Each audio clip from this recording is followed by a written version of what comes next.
And now, here's your host of Shaping Success, Wes Tankersley. What is up, everyone? Welcome to Shaping Success. I'm your host, Wes Tankersley. This technical difficulty thing is annoyingly annoying right now.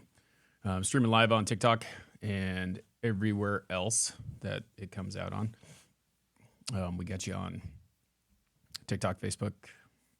I'm trying to think where else my other one goes. Good morning, Nikki. As usual, Nikki, the bacon lover, is in the house over on YouTube. It's funny. I don't know what's going on. I do not know what's going on. Michelle over on TikTok, thanks for hanging out. I'm going to do shout-outs at the end of the show because I think that we're growing with our Patreons, with our subscribers, with all that stuff. I want to thank you all for doing that. Talk about how you can do that, how you can support the show. It's really cool because we might actually get off the ground with this thing at one point. But I know it's morning coffee. Yesterday, we did something a little different. If you did get a chance to tune in, listen, go watch, whatever, there is an episode with my friend Robert Watson. He has a book coming out, and we're breaking it down because it's one of those things that it's kind of like what we do. I pull a topic in the morning and try to figure out what to talk about, wake up, kind of do a little reflection of the previous day and what I could bring with it and kind of help other people figure out how to motivate them, navigate their day, make their time a little bit better, and hopefully help them to find a way to keep moving forward. Because that's what it's really about. It was cool because we talked about the first chapter, and the first chapter is called The End. Interesting. What is going on? We got Clarity Anchor over here on, and that's Michelle, I believe, over here on TikTok now. We're all cruising around, or on YouTube. If you want to get in on the conversation, it's a little bit easier to do it over on YouTube. Go to Shaping Success with Wes Tankersley. Subscribe. Turn the bell on so that you get a notification that we go live. And you can come hang out and talk with us. It's kind of like a daily morning show is what it's been. I've been releasing it on podcast. It goes live on YouTube. Just a fun time. So I enjoy doing this daily thing. It's very cool. But yeah, so we broke it down, and the first chapter is actually called The End because I think that we talked about that quite a bit, and I love it because all these topics kind of pop up at the same time. And the end is where it begins. Man, that's a song too. Who sings that? I don't know. Anyway. Oh, it's 1,000 Foot Krutch. The end is where it begins. Because you have to think about what you want to do and where that goal is at. And you've got to zoom out big picture. And that's one of the things that I really like, the perspective that Arnold Schwarzenegger put it in his new book is it's like a camera. Your life's like a camera.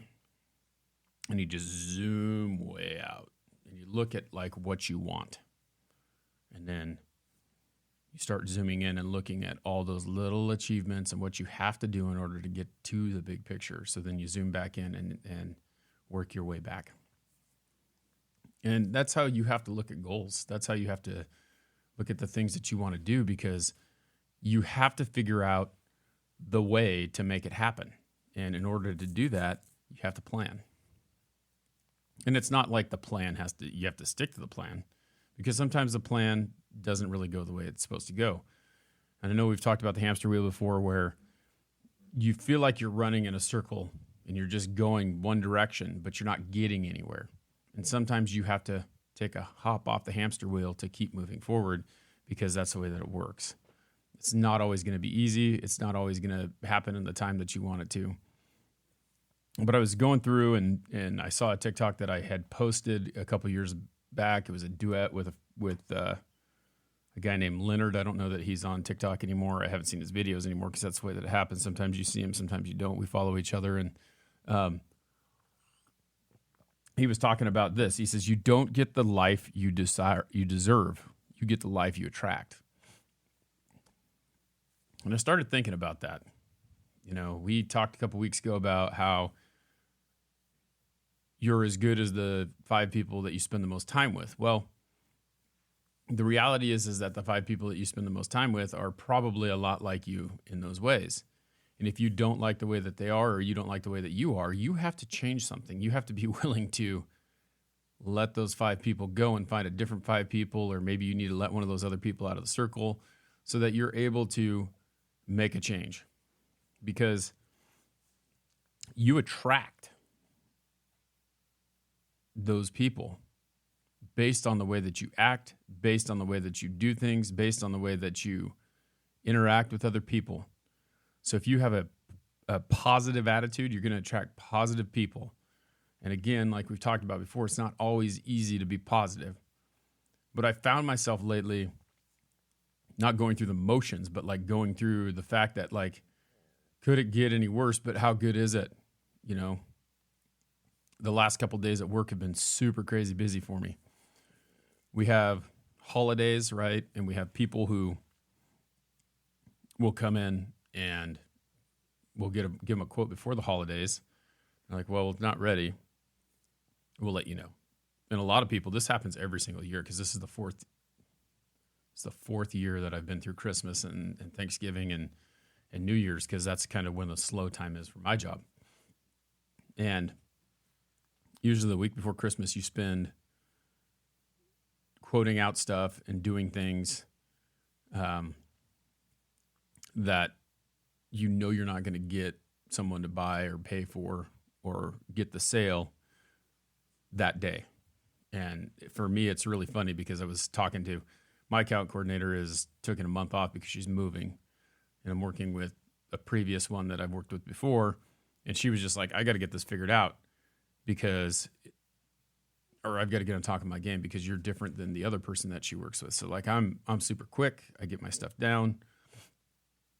I quote it out, I order it, and she has to keep up with me, where usually she's like waiting and asking and trying to get the things that she needs in order to complete the sale and get the order going and all that stuff. So it's just funny. But what happened yesterday is I found myself, on Tuesday, I had like 4 or 5 people contact me over the weekend, and I refuse to, and call it a good salesman, call it a bad salesman, whatever. I refuse. Like, if I'm not working, if that's not the normal hours that I work, I refuse to answer emails. I refuse to, unless it's like something dire, something super crazy that I have to do. But like, I don't want them thinking that they can just use my time to, as far as my customers, I kind of train them, don't use my time to get what you need. You know, some people don't work past 5, or don't work or at work all day until 5. Well, what about me? I'm at work all day. I got to go pick up my kids. I got all this stuff to do too. So it doesn't mean just because you're a salesman, your time is different than everyone else's. If we have hours of 8 to 5, I'm just like, you know what, this is it. This is where they're at. And you can call it whatever you want. You can say whatever you want about that. But the reality is that if you try to call me after 5 o'clock and all you want to do is like complain about something or whatever, like I've just decided I'm not going to do that. The problem is with me, and this is a me problem. And that's what I'm starting to realize as I recognize all these issues. And like when I'm having a conversation with my wife or I'm having a conversation with my parents or anyone like that, and I talk about the way that I feel, I realize I'm like, is this a me problem or is this a them problem? Because I am so organized and because I have to have things a certain way, I realize that it's a me problem. And so I can't change what they do, but I can change what I do, right? And so if it's a me problem, then I decide that I'm not going to bring that to them because I need to fix it. I need to deal with it. I don't need to make them feel bad at what they do because it's me. It's not them. And it's crazy how that will change a lot of things. But you start thinking that way. And I was thinking about how busy I was and how I couldn't, take a breath. And then I stopped and I was like, you know what? This is great. This is the busiest I've been in a while. And I need that. I need the cash flow. I need the money to come in. It's at a time where we need it. So good. I have to do a little bit more work today. On top of the other things that I do, and this being one of those. And, another conversation that I had with Robert yesterday that was great was the fact that I do this at the time that I do this so that it doesn't affect anything. It doesn't affect anything. Today is my son's 2nd birthday, okay? And it's funny because I do this at this time so that it doesn't affect anyone else. but he's been up off and on all night, which happens from time to time. I don't know what the deal is now. Like he's either teething, my wife goes, he's either teething or he's constipated, one of them, and he has an issue, so he's up all night. And man, it bugs me. It bugs me that not that he doesn't feel well, but how it affects me when I don't get enough sleep, because I'm that person that if I don't get the 8 hours, I don't function correctly. And so I'm tired today, but I'm going to make it work and I'm going to figure it out. But you have to be able to roll with the punches. And so my thoughts are always this. It's like, it is 5 o'clock in the morning. Everyone is asleep. I am not, right? I'm out here. I'm doing this. And this is where you have to find that time. And the cool thing is that I can get it done now, and I don't have to try and make it happen this afternoon, because this afternoon, it's going to take their time away. Now, you might want to be able to, you have a goal or something that you want to do. You might not be a morning person. You have to do it in the afternoon. You got to find a way. So it's pretty crazy. Try walking around 1 hour sleep. No, I'll pass.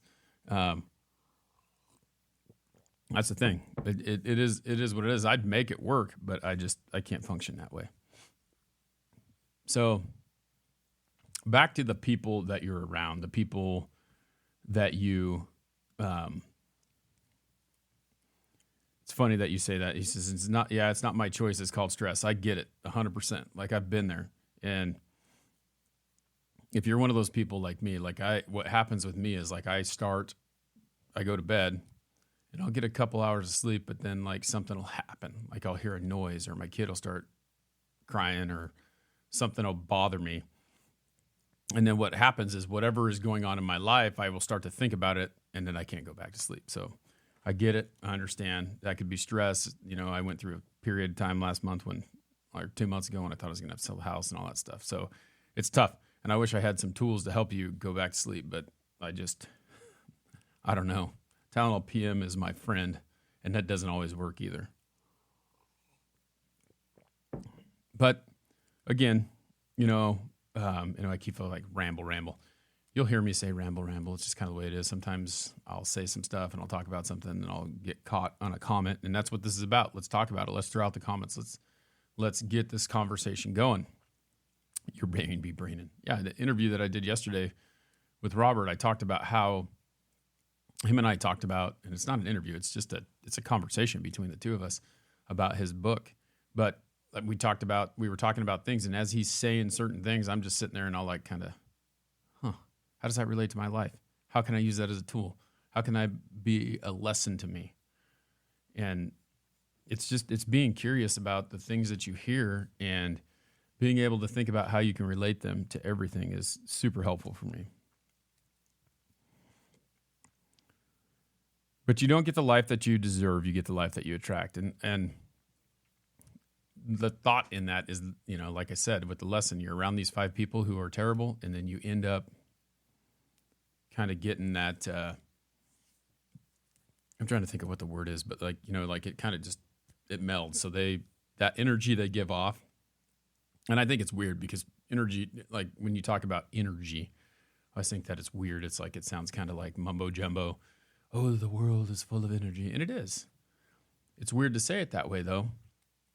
But if they're giving off that negative energy, it kind of just goes into you and it kind of makes you feel that way. And you're around those people who are negative, you're going to be negative. It's just second nature. Unless you're like Mr. Guru, whatever, and you can just push that stuff out. So find those people who are going to build you up. Surround yourself with those people who are going to make it so that your life is better. Don't hang out with those ones who are going to tear you down and say, hey, no, you shouldn't do that or whatever. If you have a goal and a dream, find those people. Find those people who are doing the same thing. Figure out how they did it. Hang out with them. And it's not easy. This is pretty good. I typed that in after, I was kind of thinking about, I always kind of hear what other people say about things. So I'll look in a Google and I wrote it in there, and there's like, here's 7 things how to get what you deserve.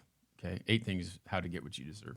Decide what you want. First step is how to get what you deserve to decide what it is you deserve. So you're manifesting it, right? What do I deserve? What am I going to get? How am I going to get there? And that goes back to the zoom out, figure out what it is. You know what you want. How do you get what you deserve? How do you get what you are trying to get? Then you have to believe in yourself, right? Because someone's got to believe in you, and it starts with you. If you do not believe in yourself, if you don't have the self-confidence that you can accomplish that goal or that dream or the desire, you're never going to get anywhere. It starts with you. That's when it gets tricky, though, because it starts with you, and then you go and you're like, oh, yeah, I'm going to do this, and you get all excited about it. And then everyone's like, well, but what if you fail? What if it doesn't work? And then you start getting that self-doubt. And what you have to remember is so what if I fail? What if it doesn't work? The difference between people that enhance one another versus allowing people just to suck up your energy. Vampires, energy vampires. That's exactly what it is. It's funny how that can mean 2 different things. We can talk about the energy vampire of like this light that is, I can turn it off, but it's still kind of getting a little bit of energy. It's still taking it from you. So yeah, exactly. So believe in yourself, know that you can do it, and then be willing to receive different things, all right? Be willing to receive constructive criticism. I had a friend of mine hop on here. My friend Jay is very constructive with his criticism of me. I respect him. He says a lot of stuff to me sometimes, and I'm just like, oh, yeah, he's so right. But I could go, oh, you're wrong, and you just be pissed off about the criticism that you receive. You have to be willing to receive the criticism, and then you have to also be, this is something that I have a hard time with. I'm really good at taking criticism because I think criticism is very important, but I'm also very bad at taking a compliment. It makes me uncomfortable when someone compliments me. I don't know why, but it does. And that's not to say don't compliment me, but that's to say that I just don't take it very well.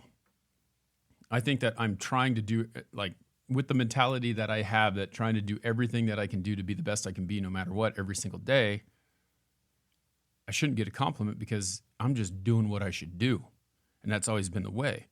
And that's always been the tough part, is like accepting the fact that compliments are something that you have to be willing to receive, just like you have to be willing to receive constructive criticism. It's crazy. Raise your standards. I love this. This is a great list. I need to write this stuff down. Take a snapshot of it. Raise your standards.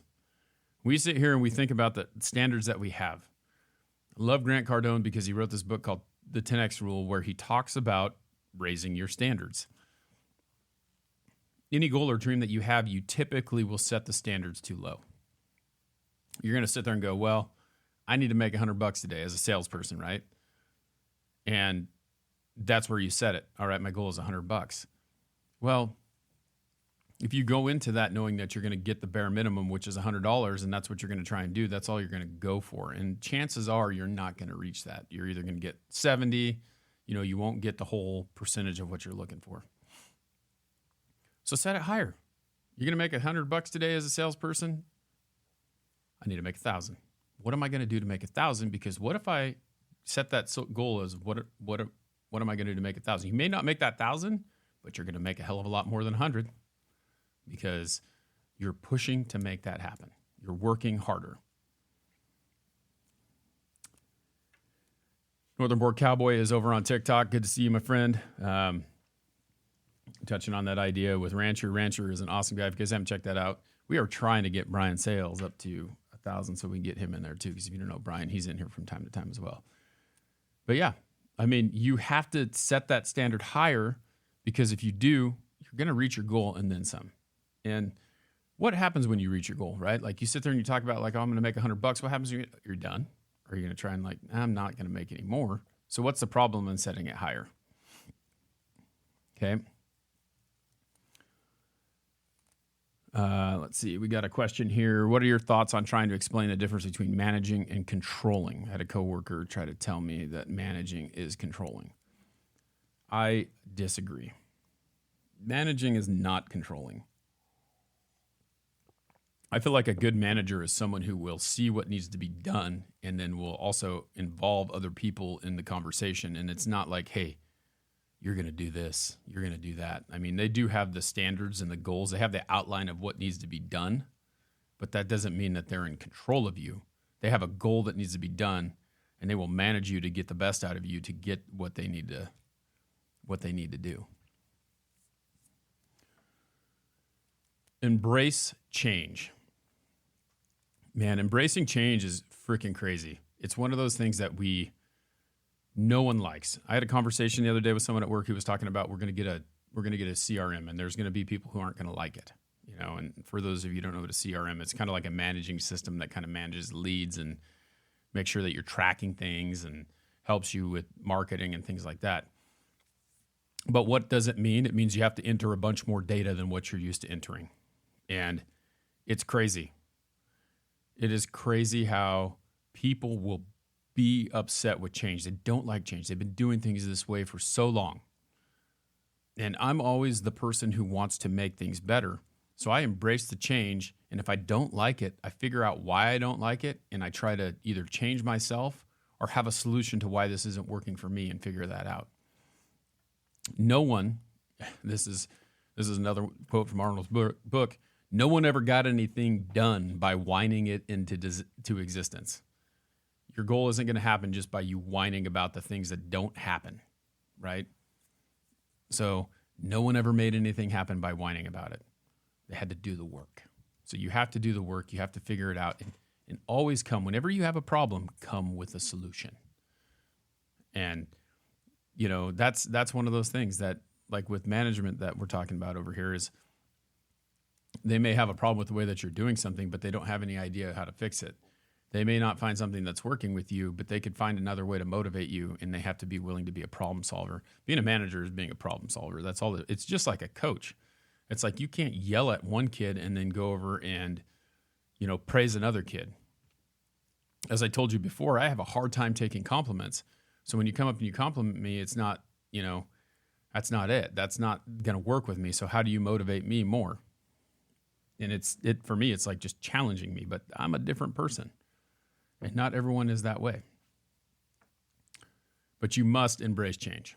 Okay. And you may not have to like it, but have an open mind to change. What can change do for you? And I see this CRM thing that we're talking about being very helpful to me, very beneficial to me in getting me more business, making sure that people don't get my leads, making sure that I get everything that I need to get. Yep, it's a tough one. Compliments make me uncomfortable. I agree. Taking a chance, right? This is number 6. We got 2 more and then we'll roll out here. But taking a chance. You must take a chance. If you want to have something done, do something, it's always taking a chance. I think of businesses. Someone wants to start a business, and the biggest thing that people are afraid of is taking that chance. I've talked before about my parents and how they think the very best thing for me to do is go to college, get a degree, find a job that pays decent, good benefits, good retirement, work for someone else the rest of your life. And then just, you know, retire and go off in the middle of nowhere. And I can't do that. I can't do that. That's not the way that I think. That's not the way that my mind works. I want something that's mine. And the scariest thing about starting your own business or doing anything on your own is taking the chance.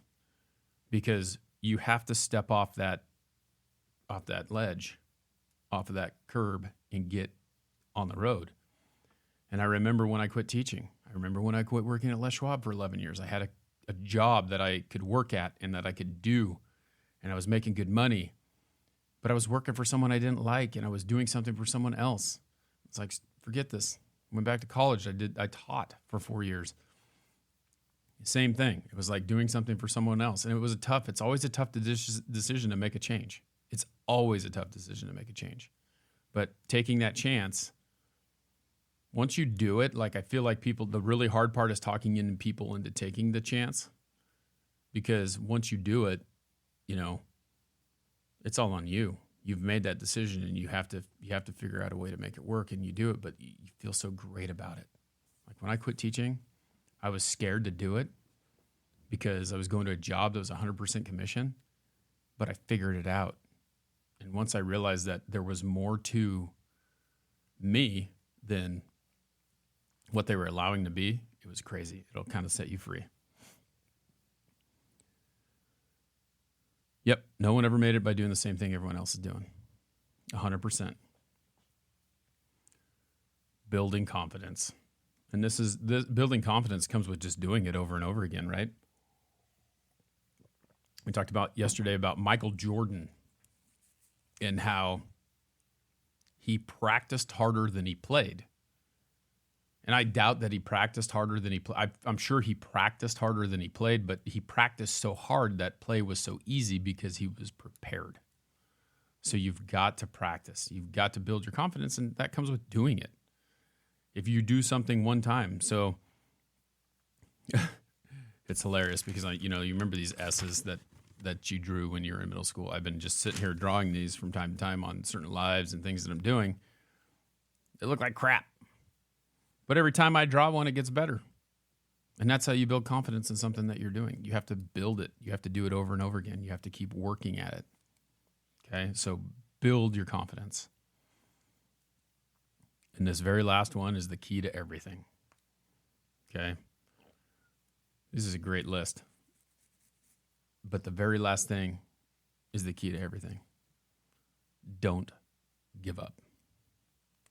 If you believe in what you're doing, if you know that what you're doing is very possible and you have that belief in yourself, like number 2 said, you are going to make it happen. Now, does it mean that you're not going to fail? Because failure is just an invitation to try again, right?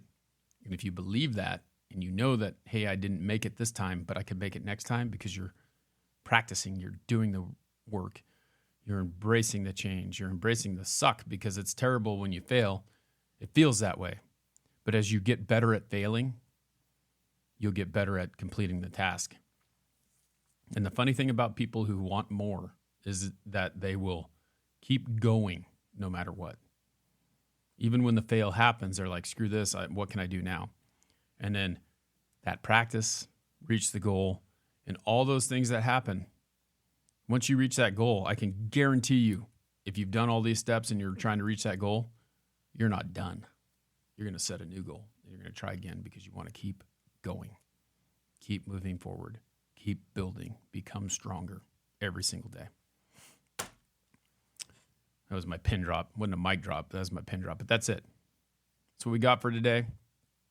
I want to say thank you for everyone to hang out. We've got Patreon supporters, Nikki Pavlovich, Anna Mellon. You guys want to join Patreon, you can go over to patreon.com. There's a link in my bio. You hit that link, go to westankersley.com. You can click the link there. This is as little as $3 a month. You can support the show. I think it's about time we send out some swag to those people who support. So we'll figure that out. Some stickers, maybe we'll see what I got in my little box of treats. I get my bookcases today, so we're going to start moving stuff in here, which will be nice. And then our TikTok subbers, we got Nikki's a subber on TikTok as well. Vanna, Twisted D, and Michelle.